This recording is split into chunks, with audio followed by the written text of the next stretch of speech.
All right, y'all, we are back in the building. We're going to be recapping Love and Hip Hop Atlanta. It's back for a new season. We are on what season? I think this is still season 12. I think it's 12B. Y'all know how I hate about these A-B seasons. Like, they be so annoying to me. It's just like, it just be like, just start it over. Just start a new season. Just let it be a whole brand new season, because they actually have new visuals for this season. So I'm kind of like, let's just go ahead and call it a thing. I mean, I do appreciate that they are giving us new visuals. So I guess I can't complain too much, because we at this point know what it is. I'm kind of curious as to why they don't do reunions anymore, because I did feel like the Love and Hip Hop reunions used to be lit.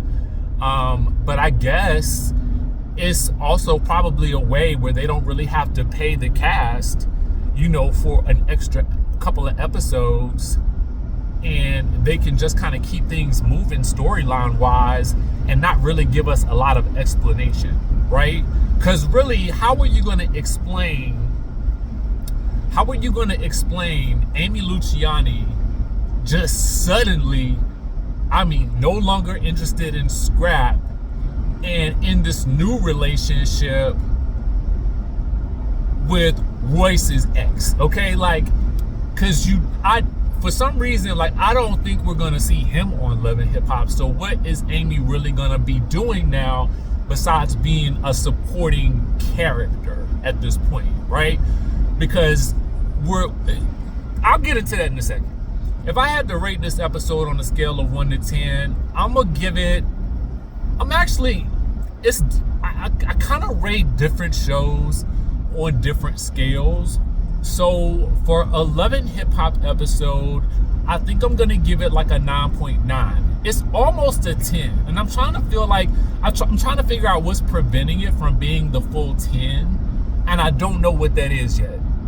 So once I figure that out, then I will solidify that, and I might figure it out as we have our little discussion, right? Out this Ponderosa.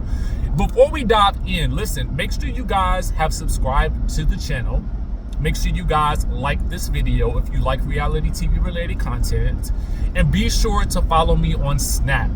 I am about to go hard in the paint on the Snap, because I just feel like it's the next wave, okay? And I want to be what a wave is.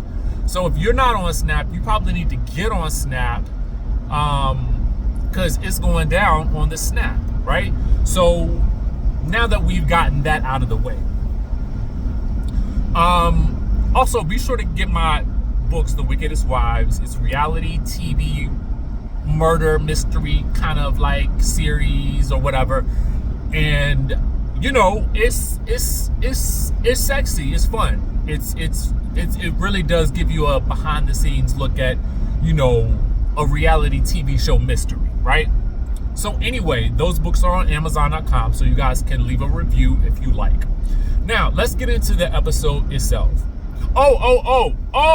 Tonight, y'all, for those of you guys who are interested in Rich Life, I have been talking about this. Rich Life it's really a lifestyle membership, and it is great for people who love to travel, because you get discounts on travel, like up to 80% off of like your hotels, your excursions, vacations, and let me tell you something. I woke up to a check the other day. They pay daily, okay? It's daily for referrals. And so it's kind of like, if you're the type of person that likes to refer and get affiliate sales, then this is for you, okay? And when I talk about pay, the pay is good, okay? The check I woke up to, yes, God. Anyway, if you're interested, click the link in the description down below, or text Rich Life in all caps, one word, to 202-918-3386, okay? Get into that, all right? Because we have a meeting tonight for people who are interested, and it walks you through the entire process of now how I'm able to book my vacations, my dinners, okay? When I go to the movies, I can get discounts. It's discounts on any kind of way you can live life, okay? And you can make money every day. Boom. That's what I like. So anyway, if you're looking for a new way to make money, I have discovered a new way, baby. Now let's get into it. I'm on my Sierra Money Monster tip, okay? All right, so here's the tea. Let's get started with what the basics of the episode are about. You got Spice, who is taking the group to London. Well, a big part of the group. She's taking a big part of the group to London. And so you really have like the Scrappies, the Amy Lucianis, the Carly Red, Bambi. Who else is there? Khaotic is there. Lil Zane is there. And Spice, and they're all going to be performing. I love that we're starting off the season with a cast trip. I think that's pretty dope. And I would like to see more of this. So, and low key, based on seeing Princess Love slap the mess out of Amara La Negra, I might need to get up on that Good Loving Hip Hop Miami tip too. Okay. So I don't know. We're gonna have to see what they doing over there. But anyway, so the first conversation that we really see is, I think it's really outside of the group in London. We see Kirk having a conversation with Young Joc and Mendices. Mendices is upset, but like really not saying much to Kirk about it. But he's upset that Kirk has gotten him lumped into some drama with Jasmine and these girls talking about, you know, Mendices in the streets and whatever he's allegedly doing. Now, I'm gonna just say this.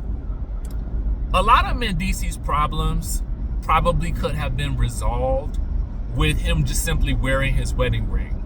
Because I feel like, I don't know what is coming ahead in the series in terms of, you know, accusations that are coming, because we know that there are some that are coming. But I will say this, at least in terms of the optics of your wife wanting you to wear your wedding ring, you probably should just go ahead and wear it. It would make more sense if you did, because at least then you look like you are trying to, you know, be the husband that she is requesting you to be, right? But since you had such a big issue with just wearing the ring, it makes you look crazier, especially when you lump these other allegations from Jasmine and the other young lady from last season, and then what is to come on this season. So now you look crazy because you made yourself look crazy. So he's upset about that, and Joc is upset because essentially, I don't know if he's an ex-NFL player, somebody that Kendra knows who's in the league or in some type of sports league or something, I think, is looking for a house or something, and, you know, Kendra's about to get her bag, and I guess Joc has been going through her text messages, and he's complimenting her and all that kind of stuff, and then the messages go in vanish mode. All right, so let me tell y'all something. Number one, I don't believe in going through nobody's phone. Listen, if like, I just don't. I just feel like I don't have time to be looking through and trying to find stuff. That I think you get to a certain point in your life at times where you just start to realize that those types of things, to me, like, they don't really matter. I don't really care like who you having conversations with. I don't care at all. I don't. Because at the end of the day, it's too much else going on for anybody to be having to worry about what's going on in the phone. Okay? I just feel like it's too much. Second of all, if you know that this conversation has started off with some about getting to the bag, about getting some deals, I don't really care how. Listen, Call my wife beautiful. Yes, indeed. Call her beautiful. Call her sexy. Call her hot. You can make all types of propositions. But did you buy that property though?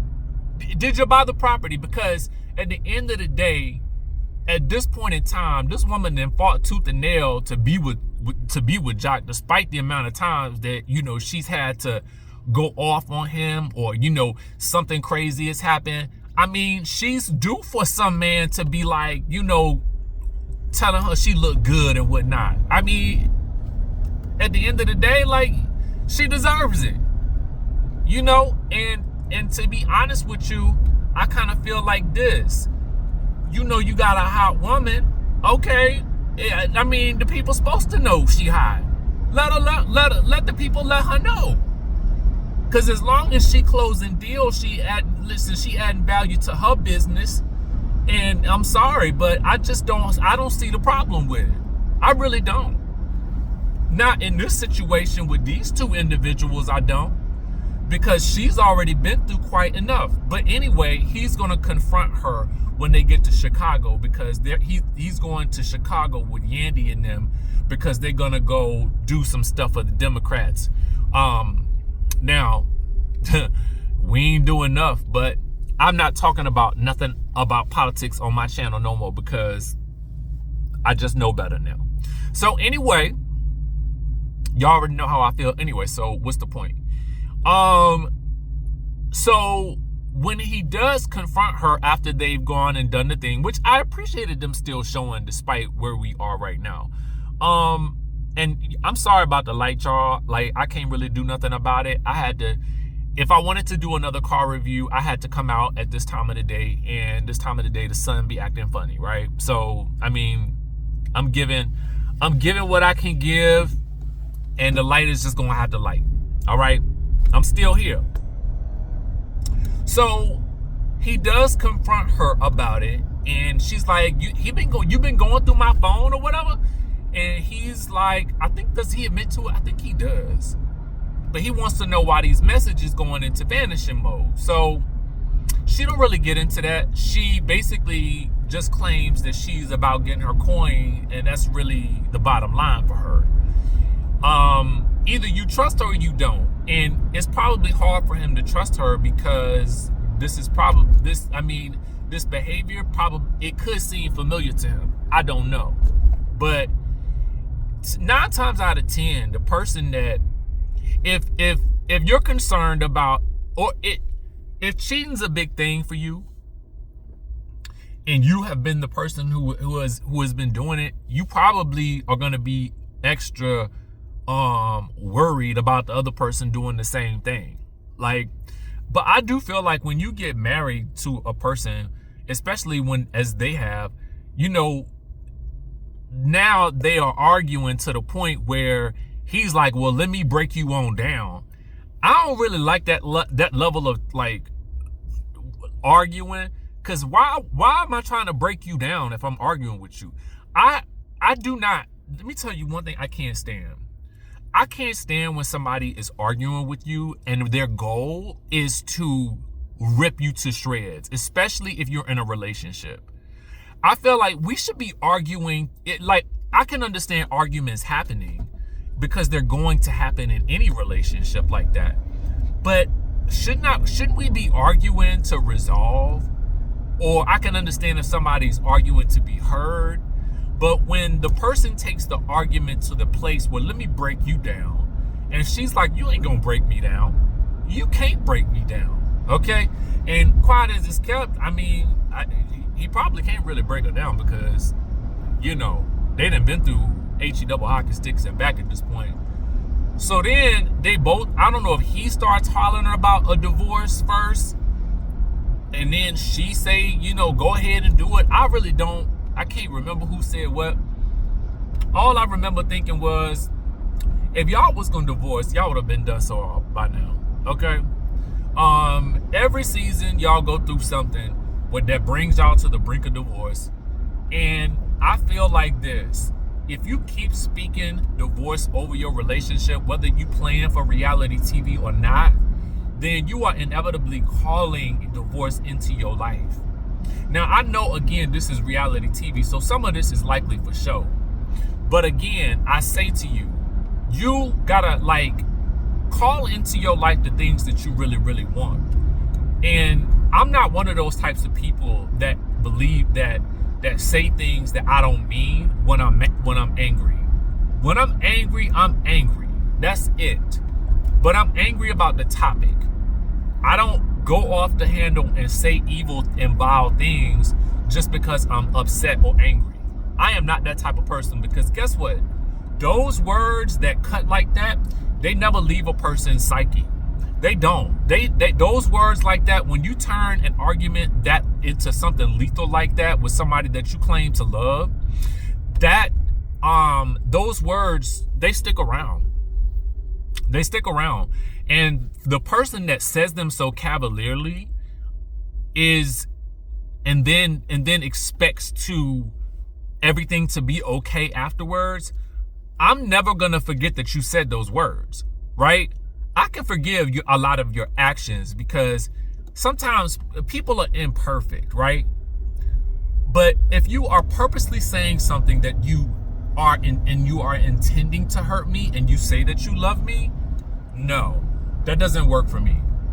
So I don't know if they're just giving reality TV, antics for the sake of the show, but I would just warn them to both be very careful about throwing around that D word, because if you keep calling it into your life like that, then it's gonna become an eventuality. I just that's how I think. So they allegedly are about to get a divorce, right? Carly Red and Bambi make up for real, which was nice. We see that happen in London, which I kind of felt like they would. I really didn't feel like their issues were all that serious, no way. Then you get the most random wedding by Sierra. Like, it ain't really random because it's the guy. I actually like the guy for her. I actually think that they look cute together. But I just feel like this wedding down to the courthouse was just a little backwoods for me. Not in the sense of people shouldn't get married at the courthouse, because I would do it in a heartbeat, okay?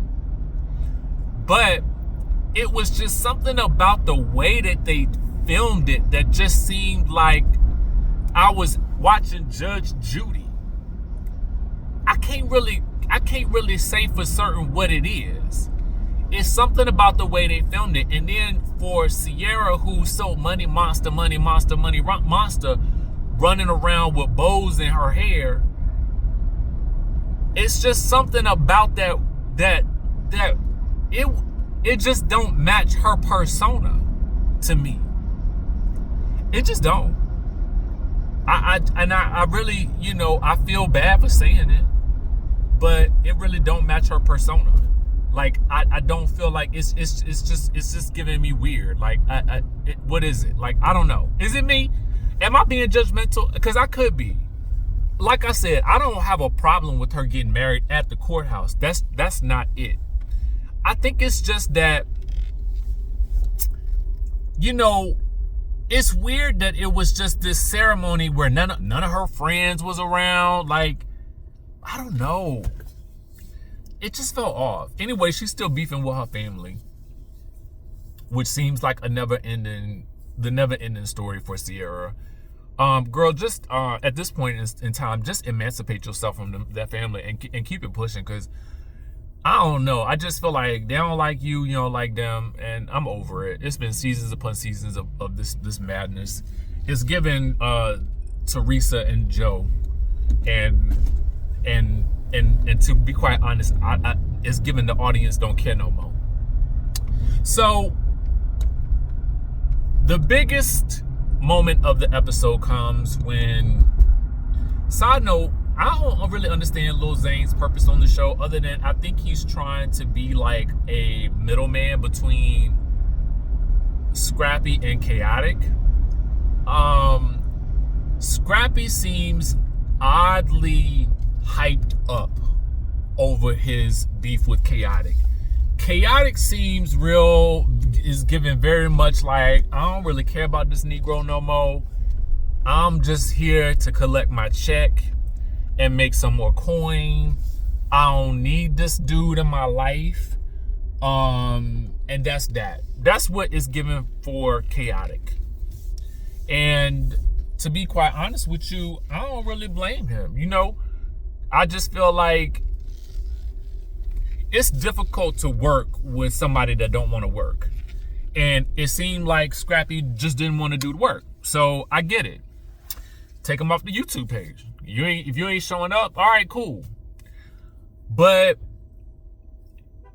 their beef, I can't tell if it's trumped up or if it is real.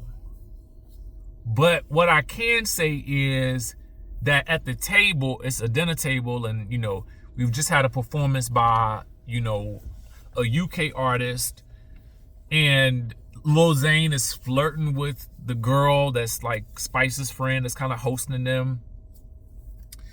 It's just giving like, I don't know, like Ashley girl, like to the woman that's dating or with Lil Zane, like, girl, you need to just let him, I think he just need to be single. And I think that should just be it. I mean, I feel like, yeah, I feel like he want to be single. So, girl, let him be single. Scrappy and Khaotic, you know, no, Bambi and Amy Luciani make up, which is great. Honestly, their beef wasn't really, to me, about much. I felt like Amy was making much ado about nothing. And it really wouldn't make sense for them to be beefing no more, especially over Scrappy, because now we know she in a whole relationship with a whole nother man that she probably not going to show on the show. And Bambi don't want Scrappy, so who cares? And the guy the guy that Bambi apparently had messed with, that Amy had messed with like in 1978, I guess he not a factor no more, so I don't really know. Who cares? It was 1978. Like, it's over. So, you know, Khaotic is like, because they turned the tables, you know, they like, well, okay, Amy and Scrappy, then Amy and Bambi then made up. Scrap, what about you and Khaotic? Khaotic is like, listen, I don't want to mess with nobody that don't want to mess with me. And it sounds like Scrappy's about to apologize. Then he's like, not. And he jumps up on the chair talking about, I'm messing around with that dude over there. And he's like, to me, he's fighting the air. Okay? Because I feel like Khaotic don't care. Khaotic ain't really saying much, ain't doing much.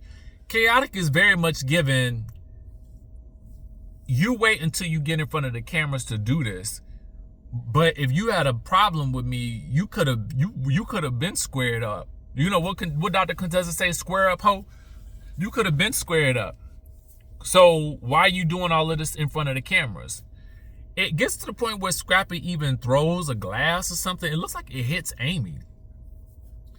You know, I ain't really got much to say about it other than, at the moment, I'm kind of team Khaotic. I think that Khaotic is about getting his coin. He seems like he's about getting that work. And it seems like, you know, he out here hustling and making moves. And somewhere along the way, something about that rubbed Scrappy the wrong way. And now he ready to fight. So I guess we'll see where it lands. I'm interested in this season. We'll see where it goes. It wasn't bad. If I had to rate it, I would give it a 9.9. But this is for an episode of Love and Hip Hop. Every show has their own scale. So you guys let me know what you think. Do you think that Kendra and Joc will actually get a divorce? I don't really think so. I'm more interested in what's going to happen with Yandy and Rashida and all of them. That's what I'm really waiting on. Because Kendra and Joc, I feel like we done played this game too many times and I'm over it. So anyway, y'all let me know what y'all think in the comment section down below. Make sure to follow me on the Snap. Okay, you guys, the code, the QR code is right here. I'll put a link in the description. tap into the Rich Life. Again, we will be having a meeting for people who are interested in joining. Let me tell y'all something. We had 33,000 people join our membership in 2024. That's 33,000 people that's getting travel discounts, that's getting paid every day, possibly, right? That is getting up to 80% off on their hotels. That number is going to double in 2025. I'm trying to tell y'all to hop in now in this Rich Life thing. Like, if y'all ever thought if y'all ever thought, I don't promote nothing on my channel that I don't believe in with 100% certainty. And let me tell y'all something. I am 100% certain and all into Rich Life, okay? Now, Rich Life is just the term that I coined. It's really a mentality, right? But the membership gets you privileges, right? I'm trying to tell y'all, like, this ain't no ordinary membership. This is a lifestyle membership, right?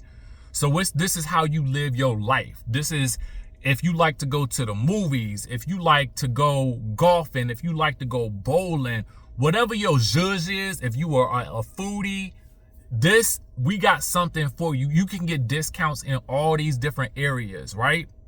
And when you refer it, you get the benefits of a referral bonus, right? So you're going to be getting, man, I'm trying to tell y'all, in 2025, y'all see where we are in life in general, right? If you need, everybody needs to have another source of income, all right? And for me, I like it because I can get myself some travel discounts, okay? So when I tell you this, when I tell you to jump in Rich Life now, because by the end of 2025, you're gonna be hearing about this more, and you're gonna want to do it more. And then you could have been on the train, and you could have been getting paid. Man, I'm mad I ain't know about this 3 years ago, okay? All these trips that I've taken, that I've spent thousands and thousands and thousands and thousands of dollars for, I could have been saving my money. Y'all, my flight to Thailand is 20% cheaper in my membership. It's 20% cheaper. Okay? That's for a business class flight than it was on the booking site for the airline. That's what I'm talking about. So y'all, listen, don't play about this, right? Do not play about it. Okay? So anyway, that's the tea. Make sure y'all tap in. And I will send the link via text message to anybody who taps into the Rich Life texting community, okay? Which will soon be turned into a newsletter community. I have just not decided on the right newsletter format. But y'all, we about to level up in 2025, and it's time to make some moves, y'all. And I'm trying to help y'all get to the next level. And again, I would not tell you something that I am not all in on, okay? I'm all in on this. Because when I look, like I said, when I look back at the past 3 years at what I could have been, making and what I could have been saving, I'm mad. I'm pissed. But not no more. Anyway, that's it. Make sure you guys tap in for the next video. I think I'm gonna review Salt Lake City tomorrow, so I'm gonna pick somewhere to drive, and I'm gonna drive there. All right, y'all.